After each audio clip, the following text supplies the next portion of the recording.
শুরু করলাম শিলংয়ে আমাদের চতুর্থ দিন। আর চতুর্থ দিন আমরা কি কাটালাম সেটাও তোমাদের সঙ্গে শেয়ার করব। তো পুরো ব্লগটা অবশ্যই দেখো। নমস্কার বন্ধুরা, আমি প্রিয়াঙ্কা মুখার্জি। আমার আরও একটি নতুন ব্লগে তোমাদেরকে জানাই স্বাগত। আজকে আমাদের দিনটা ছিল শিলংয়ের সাইট সিন, আর সেটার জন্যেও আমরা সকাল সকাল বেরিয়েছি ঠিক একই রকমভাবে আগের তিন দিনের মতোই, বৃষ্টি মাথায় নিয়ে। প্রথমেই আমরা একটা কি বলে ওই চার্চে চলে গেছিলাম। তো তারপরে আবার ছাতা নিয়ে একটা পার্কের মধ্যে এলাম, মানে পার্কই বলে এটাকে। চার্চটা দেখলাম, বেশ ভালো লাগলো। তারপরে আমরা তাড়াতাড়ি ঘুরছিলাম, তার কারণ হচ্ছে পাহাড়ে গিয়ে যতটা যদি দেখার জন্য হয় তাহলে তাড়াতাড়ি করে দেখতে হবে, আর যদি রিল্যাক্সেশনের জন্য যাওয়া হয় তাহলে ঠিক আছে। তার কারণ হচ্ছে পাহাড়ের ব্যাপার তো, মানে কখন কখন বৃষ্টি চলে আসছে, কখন মেঘ চলে আসছে, কখন আকাশ পরিষ্কার থাকছে না, তার জন্যে কিছুই দেখতে পাচ্ছি না। তো এই সমস্ত কিছু মেনটেন করতে করতে তাড়াতাড়ি যতটা, মানে যেগুলো নর্মাল জিনিস সেগুলো তাড়াতাড়ি কমপ্লিট করে ঘুরে আসাই ভালো। তো আমরা সেভাবে কোনো সময় নষ্ট করিনি সব জায়গাতে। যেগুলোতে সময় দেওয়ার কথা সেগুলোতে অবশ্যই দিয়েছি, সেগুলোও তোমরা দেখতে পাবে। আর এটা একটা পার্ক, এই পার্কের মধ্যে সময় দিতেই হয়েছিল, তার কারণ মুষলধারে বৃষ্টি পড়ছিল। আর আমরা দুজন এখানে বসে বসে গল্প করছিলাম যে কত টাকা খরচ হলো, কত কি করলাম, কোথায় কোথায় এবার বাড়ি গিয়ে কী করব, এই সব প্ল্যানিং চলছিল আমাদের। তো এই সব করতে করতে বৃষ্টি তো থামার কোনো লক্ষণই নেই, সে তো থামবেই না। আমরা তবুও ছাতা নিয়ে আবার চিন্তাভাবনা করছি যে এগোবো কি না। তো সেই ভাবতে ভাবতে মানে কি বলে সময় পেরিয়েই যাচ্ছে।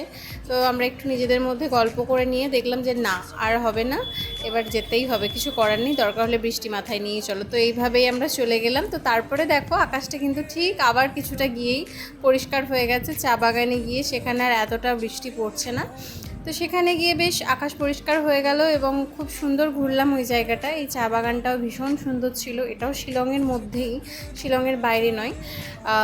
এই জায়গাতে অনেকক্ষণ সময় কাটিয়েছি, অনেকগুলো ভিডিও করেছি, যেগুলো খুব সুন্দর ছিল। আর আজকের ড্রেসটা কিন্তু আমাকে আমার বর গিফট করেছে, তো তার জন্য অনেক অনেক ভালোবাসা। আর এখানে এসে কিন্তু বেশ সময় কাটিয়েছি। এই জায়গাটা কিন্তু দেখার মতো ছিল, মানে একদম পুরো সিনেমাতে যেরকম থাকে না, মানে একদম সবুজ ঘাসে মোড়া, তারপরে আকাশগুলো ভাসছে, মেঘগুলো ভাসছে, তার মধ্যে আবার বিশাল মানে নিচু খাদ, আবার সেখান থেকে ওয়াটারফল দিয়ে নদী বয়ে যাচ্ছে। মানে এটা কিন্তু একদম দারুণ দেখার মতো ছিল। এবং এই জায়গাতে সময় যে কিভাবে পেরিয়ে যাবে কেউ বুঝতেই পারবে না। মানে আমরা এখানে 1 ঘন্টা সময় কিভাবে কাটিয়ে ফেলেছি নিজেরাও জানি না। এখানে আমার খুব শখ ছিল শাড়ি পরে ভিডিও করার, কিন্তু আমার বর আর ড্রাইভার দাদার জন্যে পরা হয়নি।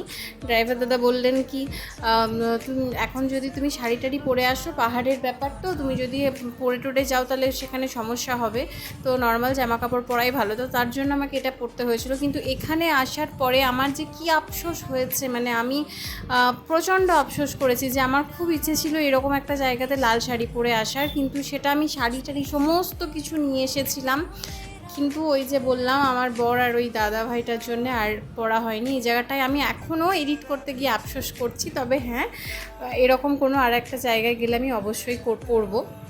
তারপরে আমরা চলে গেছিলাম লেকে।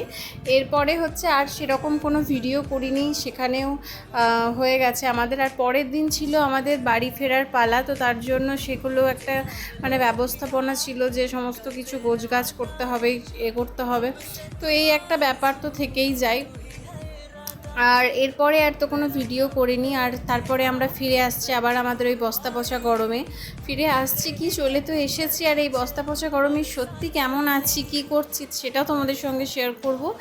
আর এটা হচ্ছে আমাদের ফেরার টাইমে বাড়ি ফিরছি আমরা। তো এইটুকুই ছিল আজকের ব্লগ। ভালো লাগলে অবশ্যই একটা লাইক, কমেন্ট অ্যান্ড শেয়ার করো, আর অবশ্যই কিন্তু পাশে থেকো, আরও সুন্দর সুন্দর ভিডিও আসতে চলেছে। টাটা।